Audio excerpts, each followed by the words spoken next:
Brian Daboll, after being non-committal in the post-game conference after their 21-6 loss against the Commanders, then had to come back on Monday and said that Russ will be the starter and it's not all on Russ. There were a lot of things they need to work on. Well, are we sure about that? Are we really sure that it wasn't all on Russ?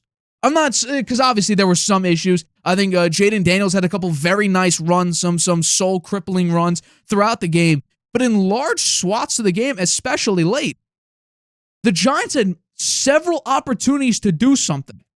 I mean, they went on a 16-play drive and ended up kicking a field goal. They went for it on 4th and 2. That first drive, it was a -1 yard run with Tyrone Tracy. Then Russell Wilson basically rainbow airballed or airmailed a pass to Malik Nabers. And then they had a 4-yard, it was behind the line of scrimmage, but eventually a 4-yard reception. So that was basically a throwaway drive. The second drive, this is their big drive. They moved the ball down the field relatively nicely, but Scadaboo wasn't a great runner. He caught a very nice pass and trucked a couple of guys. But Russ was 7-10 at that point for 52 yards. 4th and goal, 2-yard line. They got a penalty, so it's a fresh set of downs. And what happens? The opening play on 1st and goal was a gadget play to an offensive tackle. That was their brilliant play on 1st and goal. So essentially throw that play out. And guess what? Another one, -1 yard run with Scadaboo. He didn't have a lot of success running the ball at that point. I think I would maybe, do a bootleg Russ or whatnot. But speaking about bootleg, they did another one, a pass play where Russell Wilson airmailed another throw. So that, a nice 16-play drive that took up 8 minutes resulted in a field goal where they had 1st and goal on the 2-yard line.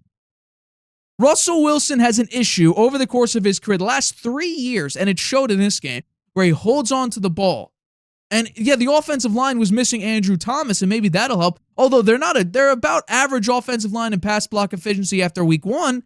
But Russ has a tendency to hold on to the ball and generate pressures of his own doing, not his offensive line's fault.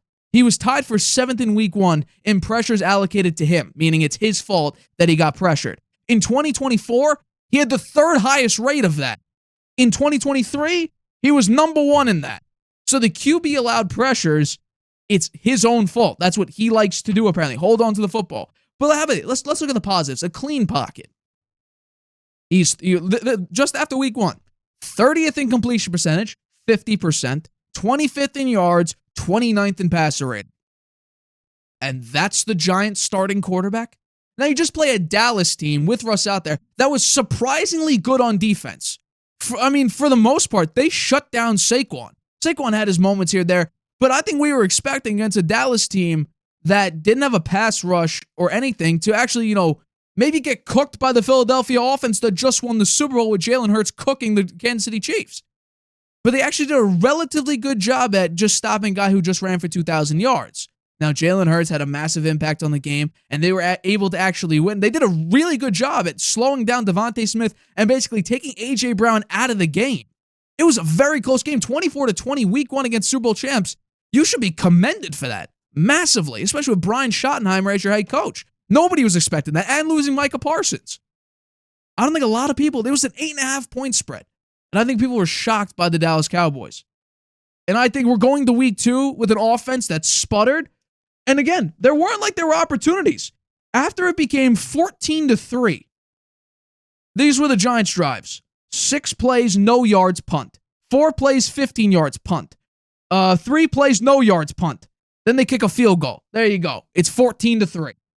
But after they scored that touchdown, the Commanders did to make it 14-3, it became end of half, punt, punt, punt. Then there was the touchdown, and then that was basically the end of the game. They had opportunities for the punts, but instead all the Giants did was punt, punt, punt, punt, field goal, turnover on downs. The offense sputtered. Like this was the last 5 games that we saw with Pittsburgh, where the offense averaged 14 points a game. This is the Russ that we're seeing. And I brought the graphic. I don't have it up immediately right now, but I showed it to you that Russ, the attempts in his career were like 27th, 25th, dead last, 35th, or 31st, 25th. Like that's been Russ's career. And the yardage has sort of replicated that. Where he's found his successes in an efficient running game. So when you have Tyrone Tracy, Scadaboo, Singletary as your running backs, it's the same argument I had last year with Daniel Jones at quarterback. They don't have a running game. The offensive line is okay. Will it be a top 10 offensive line? Maybe with Andrew Thomas out there, because I believe they were number 7 with Andrew Thomas out there last year before he got hurt, and then they became the worst pass blocking efficiency offensive line. So maybe things change a little bit. But they didn't do terribly, because a lot of it was Russ holding onto the ball, holding onto it, and then generating the pressure himself. I don't think the Giants are going to go anywhere. They have the hardest schedule in the NFL. They have Russell Wilson, a quarterback.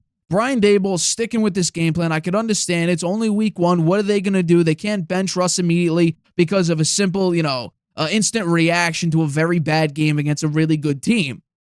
But that's going to be the same thing throughout the entire season because, again, they have the hardest schedule in the NFL. And if we go to this schedule right now, these are the upcoming games. At Dallas, I think that just became a lot harder in a lot of people's eyes after seeing what week 1 did with the Philadelphia Eagles. Home against the Chiefs, home against the Chargers with apparently a brand new Justin Herbert who is lighting up the Chiefs defense. And then maybe you have some relief at Saints. Then it's Eagles, Broncos, Eagles, Niners, Bears, Packers, Lions, Patriots, maybe because the Patriots looked abysmal. Bye week. Commanders, Vikings, who J.J. McCarthy had a tremendous game. We'll talk about that a little bit later. Raiders, who looked pretty good against the Patriots defense. And then the Cowboys. Yeah, the Giants, I'm sort of rethink it here. If we see even a similar performance, not the exact same, I'm not saying they score 6 points a game, but let's say we see what we saw. Let's say we see a similar performance, and based on what this game was, and let's say we see the Russ Wilson of the last 5 weeks with the Steelers of averaging 14 points a game. 1 win, and that's the Saints. And maybe that they put up a good fight against the Cardinals. They were leading for decent portions of the game, and they were actually making a big comeback. So, really, I'm trying not to, be like, oh, the Giants are screwed.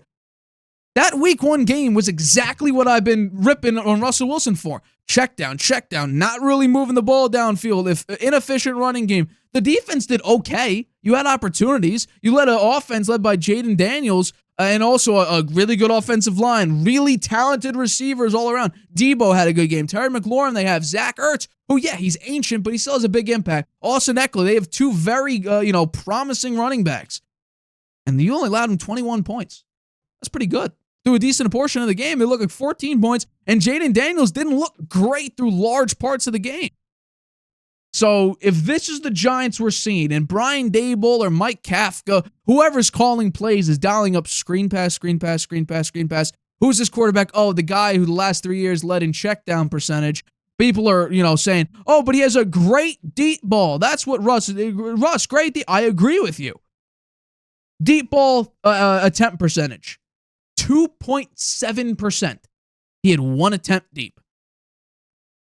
What do you want me to do? Yeah, he has a good deep ball. We may never see it. Maybe because it's not schemed up. Because I think this is just an all-around bad game for the Giants. All-around bad game. What's the next step? I think that if you are to bench Russ at some point, I think it should be soon. A quarterback that I don't think will have, crazy like, oh my God, why are they starting him? Genuinely, I think it's Jameis Winston. Because the whole thing is about getting Jaxson Dart ready and not, putting him in immediately. Also, to help out Malik Nabers, who seemed relatively frustrated in this game.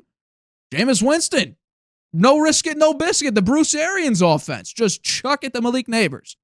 Maybe he'll come up with a big play. Maybe it'll get picked off. Who cares? As long as he's being targeted, right? That's what all these diva receivers like. Just get me my targets.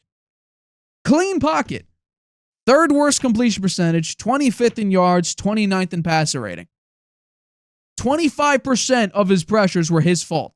7th in week 1. 3rd in 2024, worst in 2023. He was number 1 in quarterback responsible pressures.